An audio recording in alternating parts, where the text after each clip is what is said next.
evening and welcome to the news. There are mixed reactions to the 10% rise in salary that the public sector started implementing this month. We spoke to various people in the public service about the revised salary structure and the 10% increase in salary that were announced last year during the budget speech. Many people in the public sector have welcomed the increase in their salary, but many also feel that it is not enough in view of the rising cost of living. We also spoke to several people in the private sector and from parastatal organizations who told us that they have not yet been informed whether they will also receive the same benefits. The hearing of a manslaughter case began today. This is a case where a young boy, Lenny Marcel, 15, died on Ile Soleil on the 11th of August 2019. According to the evidence, the deceased was driving a scooter just before his death. And the accused in this case, Mr. Expedi Barra, who was working as a security guard on Ile Soleil on the day of the incident. He was charged for the death of Lenny Marcel in relation to a metal chain that was stretched across the road. The construction of the very first remand center will begin soon. It will be based at Perseverance and will be equipped with all the necessary facilities to detain in one place juvenile women and men whose trial is in progress.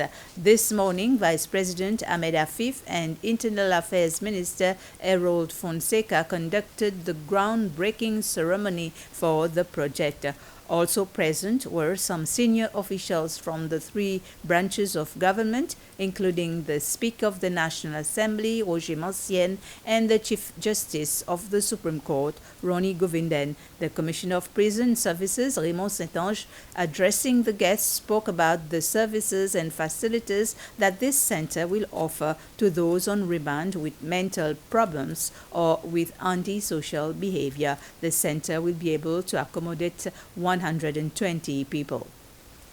This facility, designed to high standards and following the recommendations as set out in the UN OPS for planning of prison and detention facilities, will provide for us, and what will be a first of its kind in Seychelles, the possibility to manage different categories of inmates remanded into custody. When commissioned, we will be able to accommodate safely, humanely, in security, in segregated units, juvenile male and females, adult males and females remanded into our custody and care.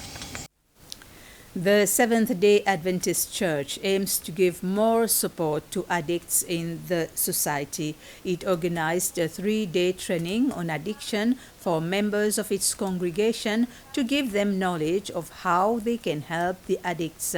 It could be to drugs, alcohol, and pornography. A total of 143 participants took part in the training, after which they received a certificate. The gap that we see is what happens after they go through that. Because many times, obviously, we know relapse is part of addictions, but perhaps there could be more that we can do in that area. And this is where we think this program fits in. When they go back to their homes, they're so same environments, many times dysfunctional issues that they face.